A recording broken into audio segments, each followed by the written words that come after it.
E ficou para a pauta de hoje, no plenário do Supremo, a votação sobre a descriminalização ou não do porte de drogas para uso pessoal. A consultora jurídica da TV Justiça, Gisele Reis, está aqui no estúdio e vai conversar com a gente a respeito desse assunto e da sessão de logo mais no plenário do Supremo Tribunal Federal. Boa tarde, Gisele. Boa tarde, Érica. Boa tarde a todos.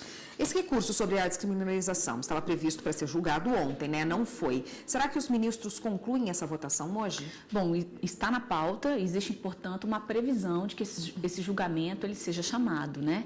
Na verdade, que haja continuidade do julgamento.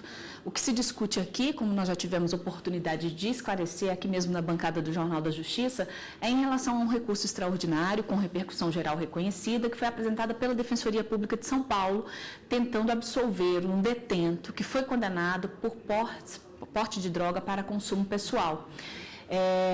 O que se argumenta é que esse tipo de conduta, ela não tem a possibilidade de gerar lesão a terceiros, no mais uma autolesão. Nós já tivemos um voto a favor dessa descriminalização, foi proferida pelo relator do caso, o ministro Gilmar Mendes.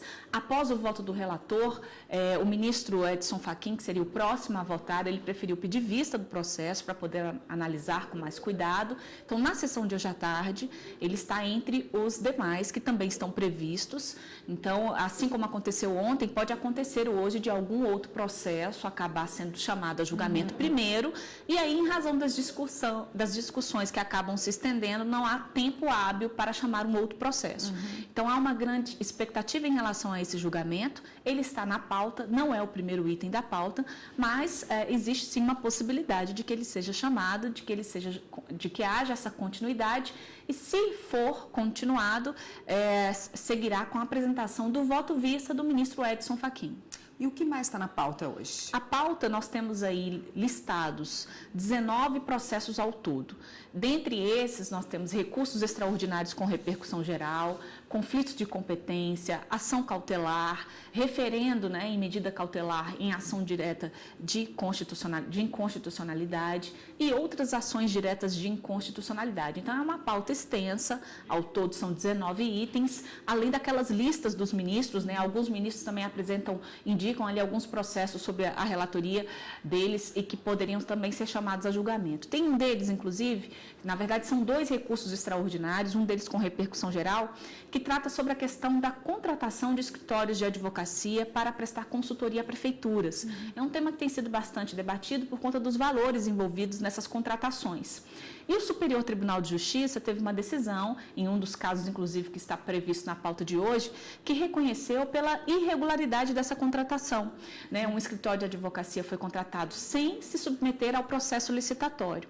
A nossa lei, que trata das licitações, prevê, e não só a lei, como a própria Constituição Federal, estabelece a licitação como regra para a contratação com a administração pública.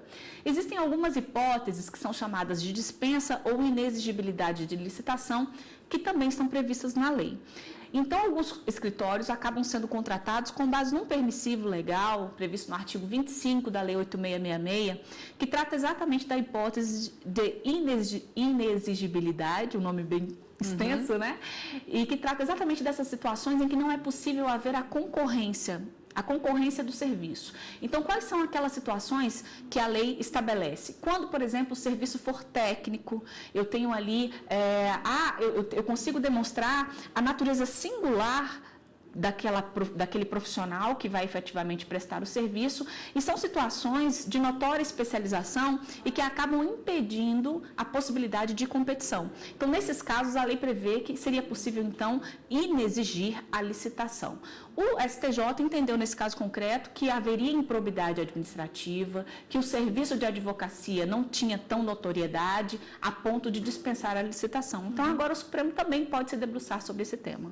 Tá ótimo, Gisele. A gente volta no próximo bloco, então, vamos falar mais sobre as pautas de hoje previstas no Supremo Tribunal Federal. Obrigada por enquanto.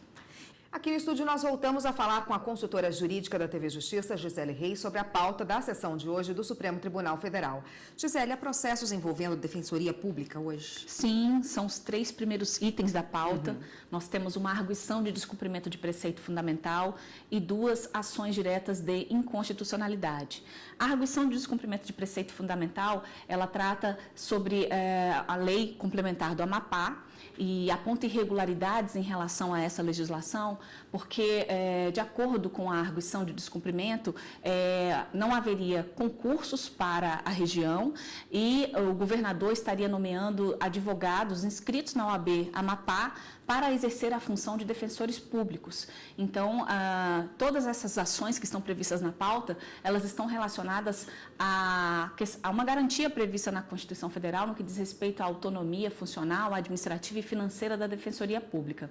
Uma ação direta de inconstitucionalidade da Paraíba, por exemplo, que também está prevista na pauta, trata exatamente sobre essa questão no que diz respeito à autonomia financeira da Defensoria Pública, porque houve uma previsão orçamentária que foi elaborada pela Defensoria, aprovada pelo Conselho dos Defensores Públicos Locais, e essa proposta, que também atendeu à previsão, os limites estabelecidos na Lei de Diretrizes Orçamentárias, acabou que aquela previsão, foi feito um ajuste em relação àquela previsão que havia sido prevista inicialmente, e aí eles entendem que o Estado da Paraíba estaria, então, ofendendo essa autonomia financeira que a própria Constituição Federal estabelece em relação às defensorias públicas. Bom, então, ao todo, são 3 processos, uma ADPF e 2 ações diretas de inconstitucionalidade. Bom, aproveitando o tema, o que a Constituição, então, estabelece sobre a Defensoria Pública? A Defensoria Pública tem um papel fundamental, inclusive quando se fala de acesso à justiça.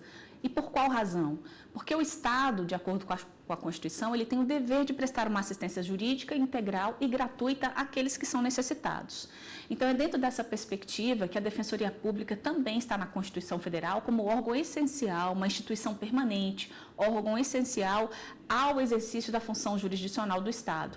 Então, ela tem a finalidade de prestar orientação jurídica, de prestar uma assistência, e tanto na esfera judicial como extrajudicial, em todos os graus de jurisdição, aquelas pessoas que não têm condições para contratar um advogado. Então, esse é um dever do Estado e a Defensoria Pública desempenha esse papel. Com a emenda constitucional 45, a Defensoria Pública acabou ganhando mais força, porque ela ganhou essa independência, autonomia financeira, autonomia funcional e autonomia administrativa.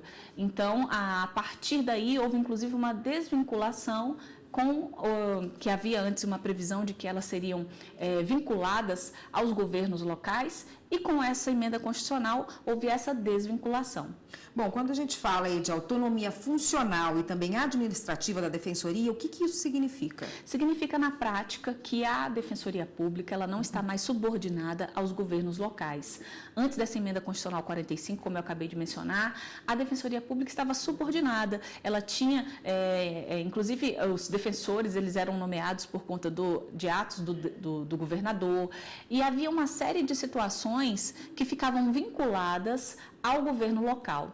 Quando houve essa autonomia instituída pela emenda constitucional 45, a Defensoria Pública passou a ter, inclusive, a possibilidade de fazer a sua proposta orçamentária, ganhou essa independência.